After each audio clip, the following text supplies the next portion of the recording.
CPA have been working to support CCSF in their struggle to keep city colleges accreditation. And so from then till now, we've been working we've been talking to other organizations and collecting surveys to get the community's input of City College and show that City College is a vital component of San Francisco and embedded in the very roots of our communities. So far we've collected 200 surveys in both English and Chinese and plan to collect at least 500 surveys by the end of this semester. Today we're all here to discuss CCSF and why City College is so important to us as the communities of San Francisco. So I just want you guys to first think about why City College is so important to us as the very communities of San Francisco as we're gathered here right now. I personally don't attend the CCSF. I'm not involved in dual enrollment, but I currently have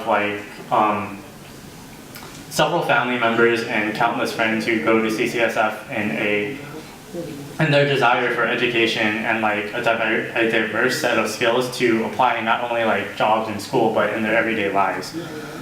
So because of this, I feel like we all need to have a voice in shaping how CCSF will look like in the future because as everyone is saying, this is our community college.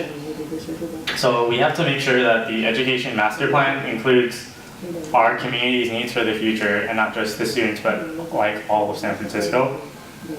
And so I just want to say that the previous education master plan was planned in a year, not 3 to 4 months, and that we're rushing a process that when finalized will impact all of San Francisco. So with that being said, I have 2 questions. Before you stated that this is just a very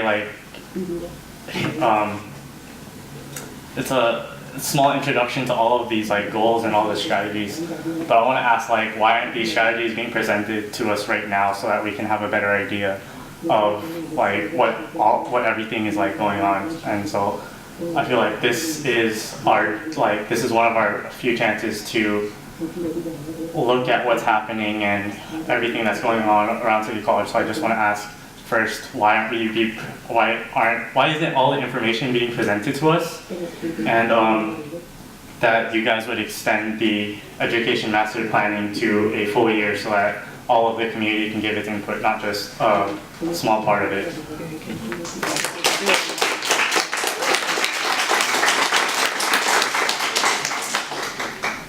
Well, I can say that the strategies that you see up here are only examples at this point.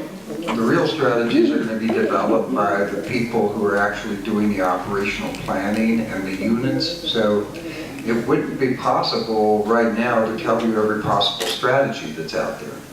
It really falls to the people that are working with the units to say, these strategies have to support these goals. And so I would hope that there would be some not dead strategies. I hope that there would be some very supportive strategies that would come out of that.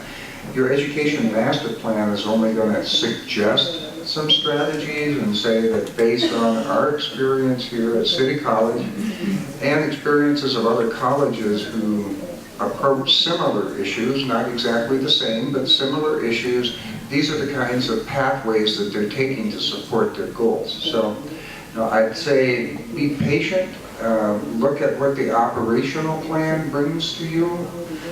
Make that transparent too, in the same way that we've tried to make the education master plan a transparent process. It probably hasn't necessarily touched everybody in San Francisco, but the opportunity is there to do that. And when you look at your final report, and that report comes to you after you've had a chance to look at it, hopefully those strategies that are recommended strategies will be inspiring, and you'll say, yeah, these are things that we can do. So, in addition to that, we're at a step in a process that is developing exactly what you're asking for. We're not there yet, and we recognize that. So when you see the draft plan in mid-April or so, the reason we've gone electronic with that portion of the comment or outreach to the community as well as to the internal family at CCSF is so that we can get as much input as humanly possible in a reasonable period of time. And that will then be reintegrated and reevaluated to see, did we miss something? And what else do we need to add in order to complete the process? So this is really more of a first step. This is not the last step. Your inputs are welcome. That's why, as Pam Mary said earlier, even though they may have spent a year, and I think that plan was ended in 2011, so there really hasn't been any planning since then at this level. But that plan didn't engage with the community at all. Okay, that was a 5-year plan that sort of sat on the shelf. And when we tried to tie what the college was doing to what was in the document, the connections aren't there. There are some, but not a whole lot. And from my perspective, we really didn't go through a continuous evaluation and assessment loop with that plan to help improve what we were doing. We simply wrote a plan because we said we had to have one. That's not the case here. Yes, we need one.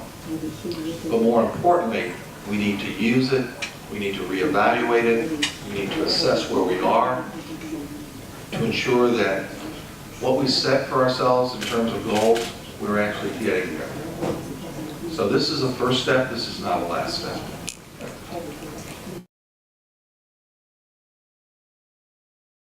The education master plan didn't really have the community's input, but why would you give a shorter amount of time for the community to put their input in? Wouldn't you want that full year so that all of the community, or at least most of the community, could give their input? And as you said, be patient, but it's hard to be patient with only so little time to really be patient for. Well, that's why we're using electronic methods to try to continue the outreach. Okay, it's one thing to do face-to-face, to introduce. Even though you may be broadening the audience, using social media with email, the technology, it does not guarantee that all the community members will give input, especially the community members in the same boat as Natalie's mom. That's right. So that's That's right. all.